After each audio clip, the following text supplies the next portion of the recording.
Acah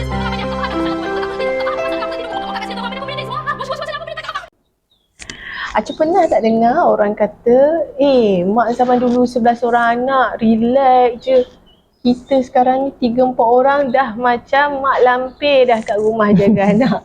Acah pernah tak dengar macam tu? Selalu sangat Angah. Memang selalu diulang-ulang. Itulah, itu yang mak zaman dulu kan, biasanya macam tu. So sebenarnya pada hari ni kita orang dah janji dah, kata hari tu kita nak belajar tentang, yelah kita nak tengok kehidupan mak zaman dulu dengan mak zaman sekarang. Sebab kita tahu dengan pengalaman diorang, dengan environment diorang, mesti banyak yang kita boleh belajar daripada diorang dan at least dapat membantu kita sedikit. Sebelum tu, selamat datang ke Podcast Anak Beranak. Okey, macam kita cakap tadi, kita nak belajar tentang mak zaman dulu, mak zaman sekarang. Nak tengok macam mana kehidupan diorang, macam mana environment diorang, macam mana kita boleh rasa macam mana diorang boleh jadi sekuat itu. Macam mana diorang boleh hadapi semua tu. Kenapa kita dah semakin lemah ke sekarang mental kita ke, macam mana. So apa-apa benda tu sebarang contoh yang kita boleh dapat daripada diorang, boleh jadikan iktibar, boleh jadikan sempadan, boleh jadikan tauladan untuk kita menghadapi cabaran kita sebagai mak sekarang. Betul. Okey tu. Okey Angah, bila sebut tentang mak dulu-dulu ni Angah, memandangkan Acu yang lahir tahun 80-an ni kan, menyaksikan memang mak-mak dulu kan, support sistem mereka sangat kuat. Angah, sebabnya mereka membesarkan anak dalam bentuk komuniti. Satu kampung. Satu kampung. Yeah. Satu kampung akan tolong sama-sama menjaga anak dia. Yalah, kita hidup dalam komuniti di kampung yang mana tepi rumah tu Pak Ngah, Mak Ngah, Pak Denya, Mak Denya yang memang sama-sama tolong tengokkan anak-anak kita. Yang tak betul ditegur, dimarahi kalau tak betul kan, dan dinasihati bersama-sama dan mereka sangat bekerjasama yang mana mak-mak dulu kalau contohnya bersalin, berpantang kan, ataupun kenduri, kendara ke, ada orang yang tolong jaga. Kan dulu. Merewang. Sekarang tak ada dah. Tak ada dah. Budaya tu dah makin pupus. Kita catering dah belaka. Ya, catering belaka. Jadi masa dulu-dulu kalau sakit, demam, semua tolong risau. Semua tolong jagakan. Mak Long tolong masakkan, ajak yang gadis-gadis anak-anak dara ni masak di dapur. Yang lelaki tolong cari kayu api. Yang mana support system tu memang kita kata kukuh dan utuh lah pada zaman dulu. Berbanding zaman kita Ngah. Kita boleh berhubung dengan keluarga kita di kampung kan, dengan kampung dari segi teknologi. Tetapi sebenarnya teknologi tak boleh ambil alih apa yang kita bincangkan tadi. Sekarang sekarang ni. Macam balik kepada yang kita punya first side tu lah. Yang kita kata tak ada human touch, tak ada emotional connection antara orang yang bercakap ni dengan yang cakap sebelah ni. Kurang. Orang tu boleh type message tu dalam muka yang ketat padahal ha. Biasa tak buat macam tu. Biasa memang kita buat macam tu, takkanlah kita tengah type ha kita sekali tak kan. Betul. Jadi elemen-elemen tu dah tak ada. Semakin tak ada, kurang. Betul. Jadi mak-mak sekarang ni struggle struggle dia lebih lah berbanding mak dulu dari segi aspek support system ni.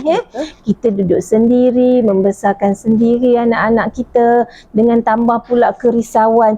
Anak nak keluar pagar rumah, kita risau. Betul. Anak kena culik lah, kena langgar lah, kereta lah. Sedangkan anak-anak tu sebenarnya jiwa mereka, makanan mereka bermain. Dia nak kena explore. Dia nak explore. Jadi mak-mak ni dia tersepit antara nak bagi anak explore terhadap dunia, dan dalam masa kerisauan sebagai mak-mak, takut anak ni terdedah kepada bahaya. Itu belum lagi kerisauan dari segi aspek teknologi. Anak-anak terdedah kepada bully cyber, sexual grooming dalam internet dan sebagainya. Internet tu pun bahaya juga. Masuk macam-macam yang kita tak mampu nak kawal sebenarnya. Ya, sampai satu tahap kadang-kadang boleh menjejaskan akidah lah. Betul. Dengan konten-konten yang daripada yang tak sepatutnya sampai ke anak kita terpaksa dewasa sebelum waktu. Betul. Okey Cu, yang Cu cakap tentang sistem sokongan tadi kan, Jadi kalau mak yang ada suami kat rumah ke, yang paling-paling dia tak ada adalah keluarga besar dia keliling dia sahajalah. Kalau mak PJJ macam mana? Oh, betul. PJJ rasanya semua memang yang di atas bahu kita. Betul. Betul? Kan? Lepas tu lagi mak yang suri rumah. Suri rumah. Yang memang dia macam mak zaman dulu. Circle dia adalah suami dengan anak-anak dia sahaja. Betul. Cumanya, walaupun kita kata circle dia kecil, tapi daripada lain tu, pengaruh daripada luar tu dia boleh dapat daripada TV, daripada phone, daripada media sosial. Betul. Kan? So itu rasanya boleh lagi lah menambahkan stres diorang, cabaran diorang. Betul. Media sosial dia yang rasa kita kena pandai lah guna. Betul. Betul tak Cu? Kalau kita guna dengan cara yang salah, macam tadi Cu katakan, netizen ke apa tu kan. Betul. Itu akan bagi efek pada kita. Dari segi masa kita dengan anak, quality time dengan anak kurang. Dan akhirnya apa daripada kita? Kemenjadian kita pun makin berkurang. Kekurangannya. Betul. Kan? Itulah sebabnya kan mak-mak sekarang yang memilih, kadang-kadang mereka pilih untuk jadi suri rumah ni. Betul. Educated setengahnya. Mereka ada ijazah, mereka ada master, dia orang setengah tu ada PhD kan. Jadi mereka ni sebenarnya terdedah juga kepada tekanan-tekanan ni juga. Jangan kita alah dia suri rumah seronok lah. Tak, sebenarnya sama je sebab kerja kita sebagai suri rumah memang tak berhenti 24 jam. Ya, betul. Kerja rumah yang tak reti sudah-sudah yang memang minta nyawa setiap masa. Betul. Dengan anaknya sepanjang masa dengan kita. Bila anak sepanjang masa dengan kita, dia akan jadi lebih extra clingy. Nak pergi mana-mana ada kola kat kaki. Berkayut. Jadi mak-mak yang sekarang yang jadi suri rumah ni, stres dia mereka tetap sama. Jadinya tekanan tu tetap sama. Jadi mereka ni pun juga terdedah kepada kepenatan, stres, burn out.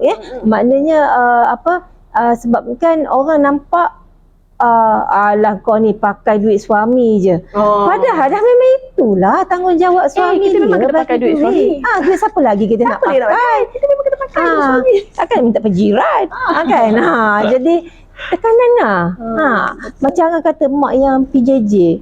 Letih kita yang suami kita balik pukul 5 bersama-sama menjaga pun kita dah masa manis juga muka menjaga anak kadang-kadang kan bila penat tu kan. Apatah lagi yang PJJ, yang suami jauh ni struggle is real. Memang betul-betul struggle sebenarnya. Nak balance kan antara kita lah mak, kita lah ayah pada weekdays dan tiba weekend pula kita pula lah mak, kita lah suami, kita lah kena bersama suami, melayan dia pula kan. Jadi betul. Kepenatan tu memang berganda lah. Betul. Kalau macam suri rumah ni kan macam kalau mak yang bekerja, Angah sebagai mak yang bekerja, at least Angah ada masa me time, waktu di office. Betul. Walaupun orang kata apa pula office me time, itu adalah me time kita. Break kejap daripada ritual dengan anak dekat rumah tu. Tapi kalau mak suri rumah, dia tak ada kelebihan tu. Tak ada. Dia akan daripada pagi, daripada celik mata ataupun waktu tidur bersama. Kalau contohnya menyusukan anak kan, memang anak sentiasa ada dengan dia lah. So dia akan non-stop 24 jam dengan anak. So dia ada ritual yang sama setiap masa. Dan benda tu sebenarnya makan diri lama. Susah dia orang nak keluar, nak mendapatkan me time dia orang. Itu belum lagi bila tengok media sosial indahnya kehidupan orang.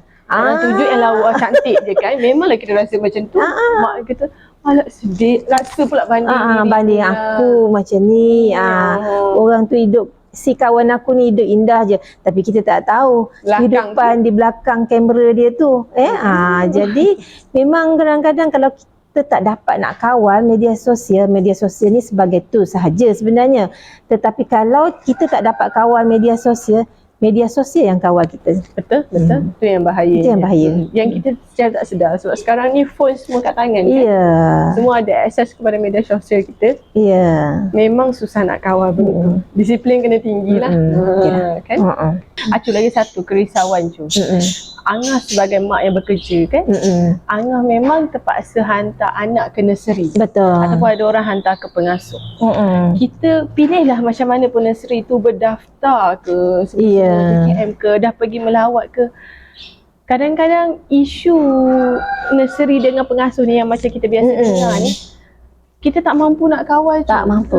Kita bercakap dengan owner nursery, okey baik, tapi masalah yang berjaga dia tu adalah yang pekerja-pekerja dia, staff dia, yang kita tak kenal sangat pun hati budi. Kita nak biarkan anak kita yang baby, kecil lagi kan, 3 bulan macam tu nak hantar. Oh risau yang tu. Tawakal paling tinggi lah di situ. Memang tawakal paling tinggi lah kan? Waktu tu dengan baru lepas bersalin, emosi tak apa stabil lagi. Nak kena pergi kerja. Rasanya ramai je mak-mak first time hantar baby di nursery nangis. Rasanya ramai je macam tu. Yelah risau. Emosi di tempat kerja, kepala dekat anak. Tapi tengah bekerja kan. Betul. Mak dulu kahwin awal lah. Mak dulu pula Angah seumur 13-14 kahwin dah kan Cu kan?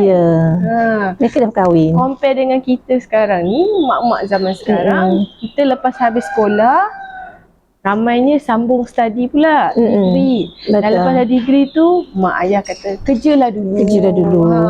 Kan lepas degree terus tak kerja, cuba cari kerja dulu. Cari kerja dulu. Once dah kerja, barulah kahwin. Kita pun kalau kahwin lah. Tapi certain orang rasa dia dah, sedap dah ni kan. Dah ada duit sendiri. Dah selesa dah. Adalah yang tak kahwin. Itu topik lain lah. Pilihan dia orang masing-masing kan. Kalau yang dulu, mak dulu kahwin seawal umur 13 tahun, 14 tahun.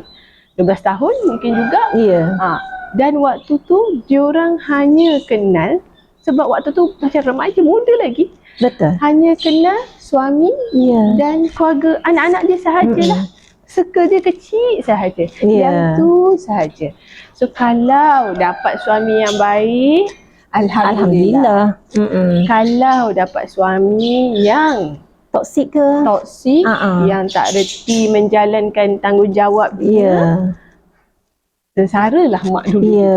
Itu belum lagi circle mentua ke keluarga yang lagi besar yang toksik. Betul. Kalau yang macam tu, macam rasanya mak zaman sekarang ni dia dah mula kot tahu sikit-sikit lah hak kita sebagai seorang ibu, sebagai seorang isteri, sebagai seorang mak. Semua benda tu dah mula tahu. Kalau zaman dulu rasanya mungkin kurang sikit kan? Sebab pendedahan. Jadi itulah kata cabaran jadi mak ni tak kira lah dulu ke sekarang tu tetap ada.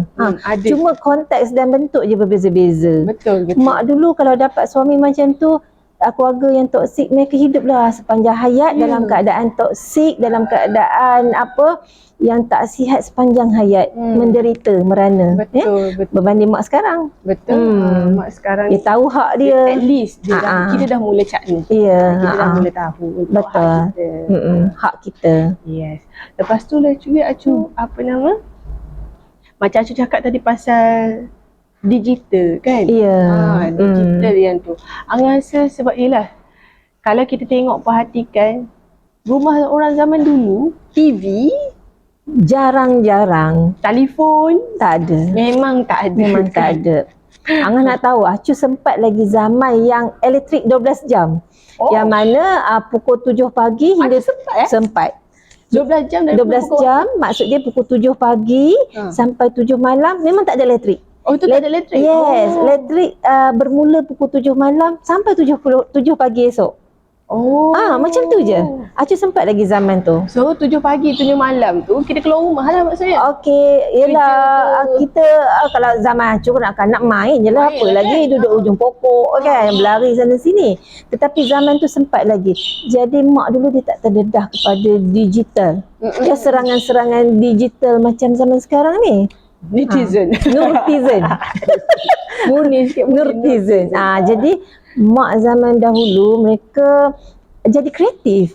sebabkan tak adalah menghadap terikat dengan handset. Betul. Jadi mereka penuh dengan aktiviti pergi surau, gotong royong, mereka pergi kenduri, merewang ya, belajar kemahiran-kemahiran tertentu, menganyam pandai, buat bantal daripada kekabu. Kan? Tahu kan? Kan kenal kan? Buat bantal daripada kekabu, menyalai ikan, mereka memang kemahiran sangat tinggi. Okey, maknanya walaupun mereka ni tak ada duit, tapi mereka punya stok makanan keluarga tu memang terjaga ngah. Keperluan asas dia orang ada. Ada. Sawah padi, Wan buat sawah padi. Ya, Acu sempat juga. Maknanya mereka punya stok padi tu setahun. Ya? Setahun. Mereka ada rumah padi. Maknanya padi-padi yang selepas dituai disimpan dulu dalam satu kawasan rumah lah, rumah padi tu. Jadi padi tu simpan stok sampai setahun lah. Duit poket nak jumpa RM10 pun susah. Tapi cukup. Tapi boleh survive. Sebenarnya. Betul. Yelah mak dulu duit tu rasanya memang kurang lah, terhad sangat. Tapi disebabkan ada kemahiran macam tu, survival skill diorang tinggi, makan cukup, pakaian boleh jahit sendiri. Ya, jahit sendiri. Bantal kalau nak beli sekarang yang sedap tu mungkin beratus lah. Yang itu dulu boleh buat dengan kekabu. Natural. Orang eczema ke apa rasanya okey sangat. Ya. Tikar pun mereka anyam pakai mengkuang. Pakai mengkuang. Jadi susah nak cari tikar mengkuang. Susah dah. Cari tikar mengkuang. Ya. Tapi tak dapat. Ya, betul. Dan kemahiran-kemahiran tu mak-mak dulu tu dah mungkin mak sekarang tak pandai dah nak anyam-anyam macam tu ngah. Betul. Tak pandai. Acu kalau dulu zaman sekolah kita belajar menganyam, Cuk Angah belajar. Ya. Tapi sekarang rasa macam ada ke lagi yang budak mengajar? Tak tahulah dah kan. Ya. Tapi Acu sempatlah pengalaman menetap mengkuang, ikut Wan, buang duri mengkuang. Lepas tu jadi proses daun mengkuang tu hinggalah ke menjadi sekeping tikar. Seronok sangat masa zaman tu. Yelah, kita boleh explore juga kan. Ya, jadi mak ni sebenarnya dia tak sedar, tapi secara tak langsung dia educate anak dia to be resilient dengan cara mendekati alam kan. Betul. Ajak buat sama-sama. Buat aktiviti daily lah. Rasanya kalau anak even kecil umur 2 tahun tu pun, setahun tu, bila kita ajak dia orang buat sama-sama dengan aktiviti yang kita buat, dia orang akan rasa bangga. Betul.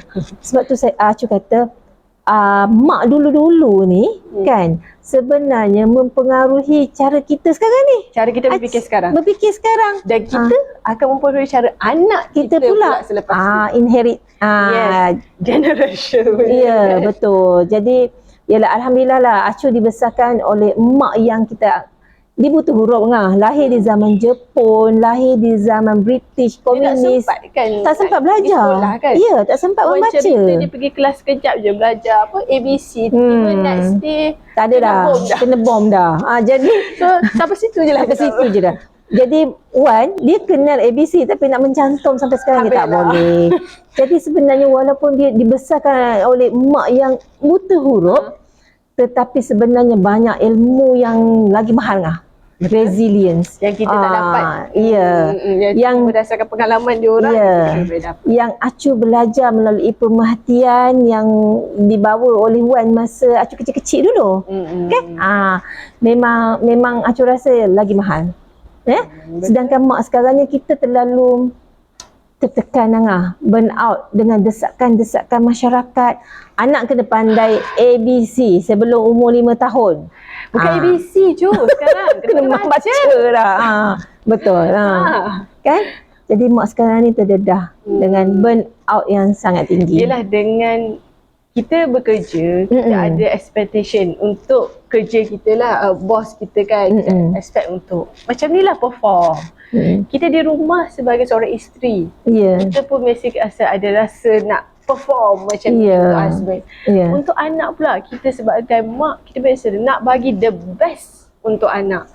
Tak kisahlah dari segi pembelajaran diorang ke, dari segi diorang punya pembinaan akhlak diorang ke, dari segi diorang punya exploration terhadap alam ke, Ya. nak bagi main tanah, orang kata kena grounding, kena Ya. bagi enough sunlight, kan? Semua benda tu nak bagi suplemen vitamin lagi supaya anak sihat. Kenapa anak sakit di nursery kan? Demam sesama tu memang biasalah. So memang sakit. Kenapa macam ni?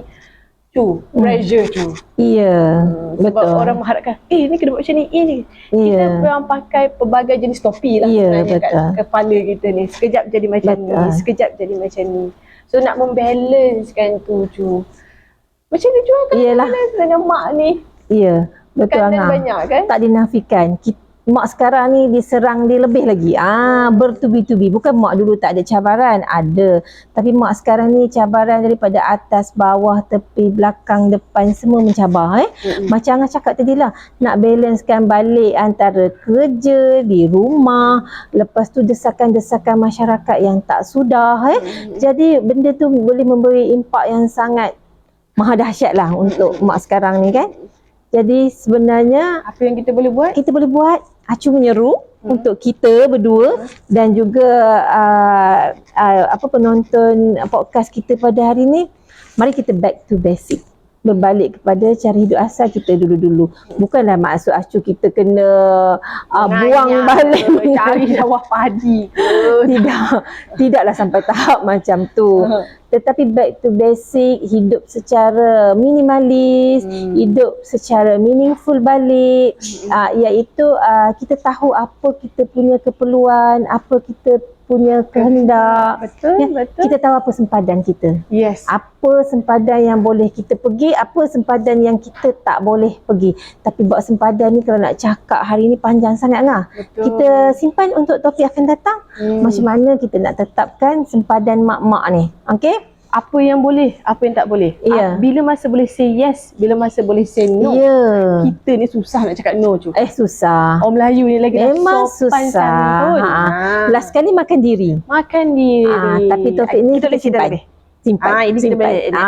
Kita simpan tentang sempadan mak-mak, sempadan ibu. Sebab sempadan ni signifikan dalam kehidupan kita. Dia akan efek kita juga. Mental kita, fizikal kita. Betul. Sebabnya kita ada dua locus of control. Ada locus dalaman dan locus luaran. Kadang-kadang kita tersalah fokus. Terfokus lebih kepada locus luaran. Contohnya mak-mak tiba-tiba tengah masak-masak, tengah jaga anak, tiba-tiba nak jadi nurtizen pula, nak menasihati artis, nak memberi tazkirah kepada influencer. Jadi kadang-kadang kita dah terlebih boundaries di situ. Tapi itulah lah, kita simpan akan datang lah. Banyak sangat nak kena kupas kan. So setakat ni kita punya hari ni topik kita tadi tentang mak dulu dengan mak sekarang. So kita nampak setiap masa memang ada cabaran dia. Betul? Tak kisah zaman dulu ke zaman sekarang ke, sentiasa ada cabaran dia.